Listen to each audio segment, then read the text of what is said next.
এটি মূলত নৃবিজ্ঞান ও ইতিহাসের সমন্বিত রূপ, যেখানে ভাষা, জনপ্রিয় সাংস্কৃতিক প্রথা ও ঐতিহাসিক ঘটনাবলীর সাংস্কৃতিক ব্যাখ্যা প্রদান করে থাকে।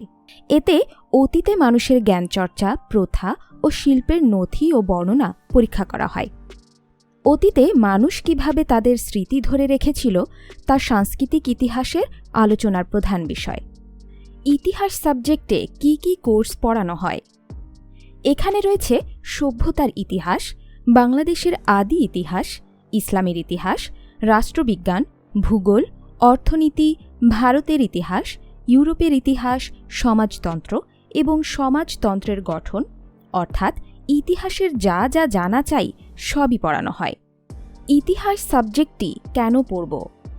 আদি ইতিহাস জানতে, জাতির শুরু জানতে, জাতির গঠন, বিভিন্ন দেশ এবং সভ্যতার উত্থান পতন, বিভিন্ন দেশীয় সংস্কৃতি, বিভিন্ন দেশীয় জনগণের জীবনযাপন বুঝতে ইতিহাস পড়বেন। ইতিহাস এমন একটি বিষয় যা আপনাকে টাইম ট্রাভেলের মতো ঘুরিয়ে আনবে হাজার বছর আগে, নিয়ে যাবে কোনো সভ্যতায়, পরিচয় করিয়ে দেবে এমন মানবদের যারা ইতিহাস রচনা করে গেছে।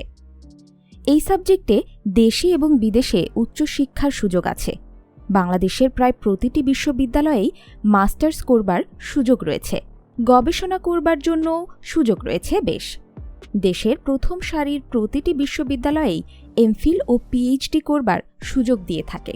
এছাড়া বিশ্ববিখ্যাত বিশ্ববিদ্যালয় যেমন অক্সফোর্ড, ক্যামব্রিজ সহ বিভিন্ন দেশের বিশ্ববিদ্যালয়গুলোতে এই সাবজেক্টটি রয়েছে।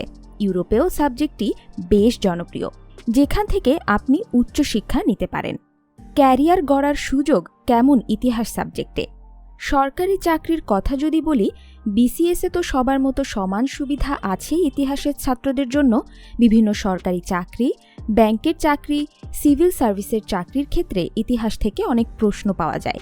তাই ইতিহাস পড়ে এগিয়ে থাকলে সহজেই চাকরির বাজারে সাধারণ জ্ঞানে এগিয়ে থাকা যায়।